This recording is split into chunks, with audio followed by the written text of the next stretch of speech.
விஜய் என்ன அரசியல பேச மாட்டேன்றாரு, விஜய் என்ன சினிமா டயலாக் மாதிரி பேசுறாரு, விஜய் என்ன பஞ்ச் டயலாக் பேசுறாரு, விஜய் என்ன 10 நிமிஷம் தான் பேசுறாரு, 9 நிமிஷம் தான் பேசுறாரு. நான் எத்தனை நிமிஷம் பேசினா உங்களுக்கு என்ன சார்? நான் எப்படி பேசினா உங்களுக்கு என்ன சார்? உள்ள விஷயம் என்னன்னு பாருங்க சார். ஒவ்வொரு மாவட்டத்துக்கும் போய் மக்கள் ஃபேஸ் பண்ற பிரச்சனைகளை எடுத்து பேசிட்டு இருக்கிறேன். பின்ன அது அரசியல் இல்லாம வேற எதுதான் அரசியல்? உங்களை மாதிரி தனிப்பட்ட முறையில தரக்குறைவா அசிங்கமா பேசுறதுதான் அரசியல்னா அந்த அரசியல் நமக்கு வராது. வராதுன்னா நல்லாவே வரும்.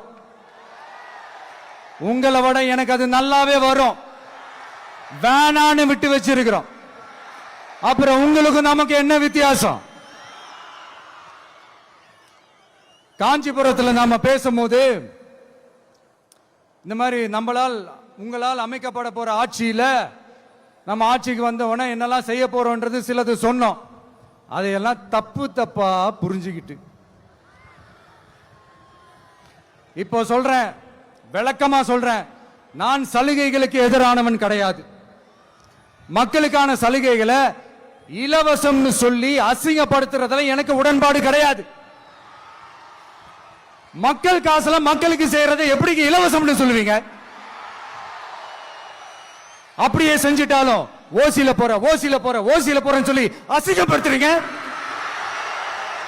என்ன கேட்கறதுக்கு ஆள் இல்லைன்னு நினைச்சீங்களா? மக்களுக்கு ஒண்ணுன்னா இந்த விஜய் வந்து நிப்பா, இந்த விஜய் வந்து கேள்வி கேட்பா.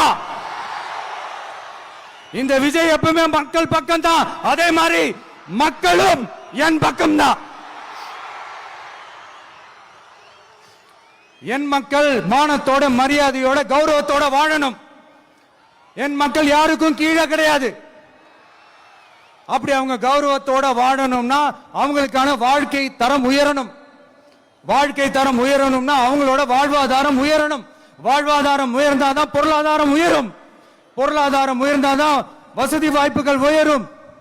இதெல்லாம் உயர்ந்தாலே ஆட்டோமேட்டிக்கா அவங்களோட வாழ்க்கை தரம், அவங்களுக்கான மரியாதை, அவங்களுக்கான கௌரவம் எல்லாமே உயரும். இதுக்கான வழிகள், அந்த சூழல்களை அந்த கவர்மெண்ட் அமைச்சு கொடுக்கணும்.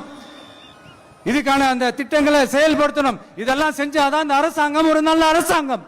இதைத்தான் சொன்னோம்.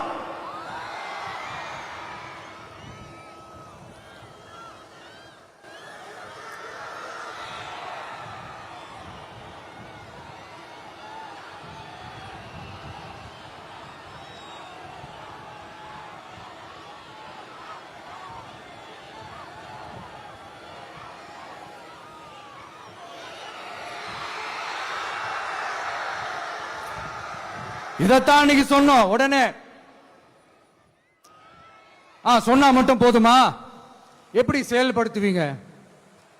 நாங்க என்ன வாயிலேயே வடை சுடுறதுக்கு டிஎம்கேவா? டிவி கேடா?